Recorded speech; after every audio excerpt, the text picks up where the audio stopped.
actually never met Megan. Yeah. I don't know if I call you doctor or just No, Megan. just Megan. Just Megan. You guys can shake hands and make friends. We got gloves on. We gotta be safe. I got safety over here, so we gotta make sure. I guess that's Um, I'm gonna let you. Okay. All right. So this is kind of my first one. So if I make mistakes, don't hold them against me. Okay. First off, yes, thank you for coming. Great amount of people. So I guess we're doing this again in April. I just found out. So looking forward to April's as well too. So we have building 20, building 11 in here at all.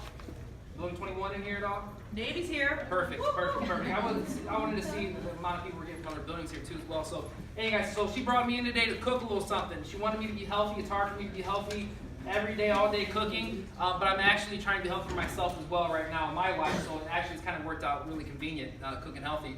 That's why I brought Dr. Megan in. Megan. Yes. She's going to be answering a lot of the nutritional questions. Some things I can answer when it comes to different proteins and things like that, ingredients. She'll get behind the science of things for you, okay? All right. So first thing we're going to start off with is, if I need to speed up, let me know, please. I tend to talk a lot, right? First thing on that paper question, someone asked about using knives. What knife you use for what, right? So I brought some various knives over here that we use in the kitchen. This knife right here is called a chef knife, all right? In other words, called a French knife. You can kind of hold it up a little bit. Safety, close your eyes. There you go. But anyway, so this knife here is good for dicing, slicing. And a knife this size, you gotta have big hands.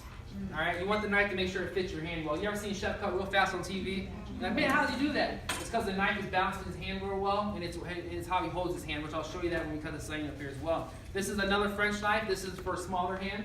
A lot of females like to use this knife, things like that. Again, same technique, you use the same thing. This straight knife is for bread, tomatoes, anything that you want to cut the skin without damaging it. All right, and this is a paring knife. This is for little tiny stuff. Cutting the tops off strawberries, trimmings on different things like that.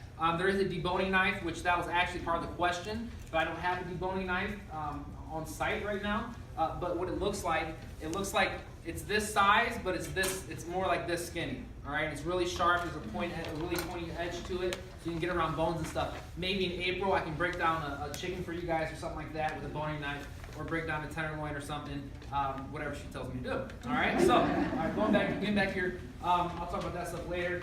So this is an onion. Does everyone know how to cut an onion? Does everyone know how to cut an onion the proper way? This is the first thing I showed you that comes to work for me. Everyone knows how to cut an onion the right way. So basically here I have a red onion here. I only use red onion in-house in the cafe.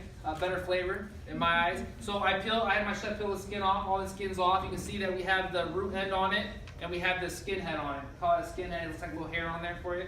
So what you want to do is you want to cut that off. Hope everyone can see me. Eventually they're going to have cameras down here, so we'll be on the TVs and stuff. And then you cut that off, and you want to cut right down the middle, leaving the root end on. Okay, leave the root end on. Cut right down the center. All right, put this aside. We'll use that for something in a minute.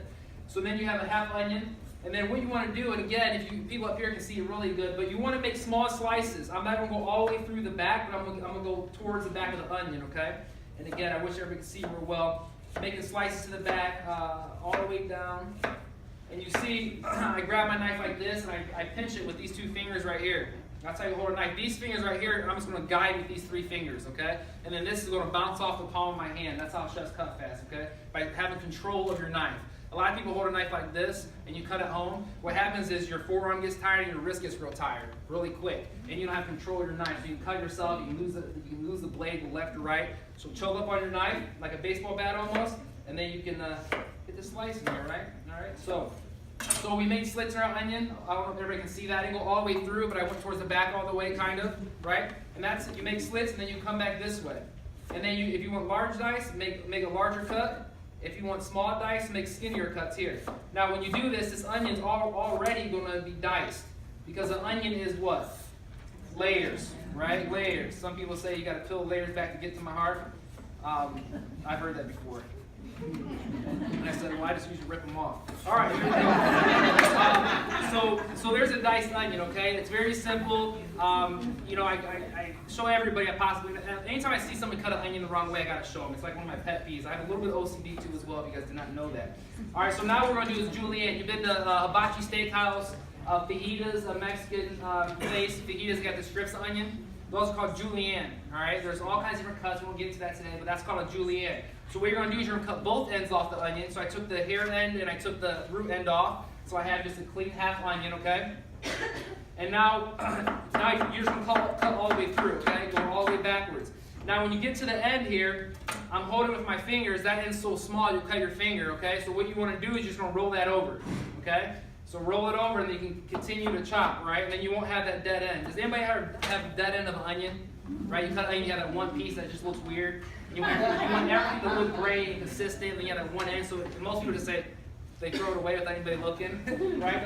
So julienne onion, same concept. Same with the diced onion. If you roll it over, and I did that to the onion, I didn't show you very well, but you roll it over and you continue to chop the same way, and then you have consistency in all your cuts, okay? So we have a julienne onion, and then we also have a diced onion over here.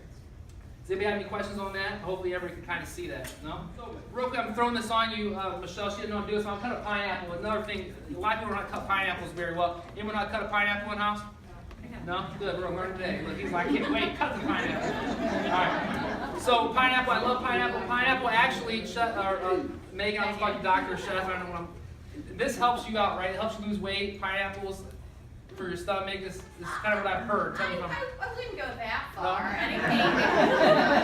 Anything. If If you eat too much of anything, it's going to be hard to maintain a healthy weight. But sure, is it healthier than other foods out there? Absolutely. Yeah. So So all the it's science... Minerals, fiber. I have a question because we had questions from folks, and this kind of plays into one of the questions that was asked. All of these fads where they tell you, eat pineapple because it burns your fat, lose your belly fat. Now, the way I grew up, my mother told me the only way you lose your belly fat is you don't eat so much and you do exercise. You exercise. So that explains a lot. Is that No, right? I heard that. But she's actually like spot on a couple things, and I really like the fact that she used the word fad. Part of the issue with all this nutrition information out there is that we're fed one research study, and all of a sudden it's the new fad. Yep. And so it's really complicated answer to this. You would literally need to go in and look at the research to see how much evidence is behind that aspect of your healthy diet. Watching what you eat, portion control, and trying to get physical activity in your life is the way to maintain a healthy body weight. Now, I'm going to throw some things to you also because I want to get your input. What should you typically eat in order to maintain a healthy weight? It's like right here in front of you. Vegetables, fruit. Smaller portions of protein because we tend to eat way more protein than we should. Okay, someone's knowledgeable in the front row. Yeah. Right. So, and I'm going to go to my handout here just a moment. If you, feel free to keep going or Keep interrupt going. me if you need me No, you're to. fine. But, yeah, and lean meats, lean proteins. Fat is healthy for you. Do not take fat out of your diet. Now, what are the two types of fat we probably don't want to include as much? And I have recommendations for them. The saturated, and what is the other one? Trans fat. So no more, for the average adult, no more than 25 grams of saturated fat a day. I recommend every one of you, for 1 week, see how much saturated fat you eat. Typically within one meal, we can go over that. If you eat the standard American diet, which, look at the acronym, is SAD. Okay? Trans fat, 1%, which means basically nothing. 1%. So our trans fat, which is your bakery aisle, it's your chip aisle, it's the stuff that stays on the shelf for long periods of time, those are usually filled with trans fats, and there is a certain word that you'll see in the ingredient list. Anyone know what I'm talking about? It's the type of oil that they use. Partially hydrogenated or hydrogenated. So they'll say trans fat free, but check the ingredient list. I wanted to quickly, before I turn it back, look, this sheet, that handout that you are provided is a really good reference tool. It's not exact science because every one of us is a little bit different in body size, but generally speaking, those are portions that if you were to think of what it means in an object, you can use that as a reference. Now, I don't know how many of you have compacts when you're out to dinner, or baseballs, or dice, but you can think of it that way. You really need like a measuring tool or a scale to give you the exact numbers that would be for you, but it's a nice estimate here for you. I also I'm just gonna pass this around. I don't know how it got wet because it's a little wrinkled, but this is, and you just feel free to pass it along, is an excellent resource I'm gonna shut up, turn it back to you, I'm gonna come back to that resource, 'cause I've talked.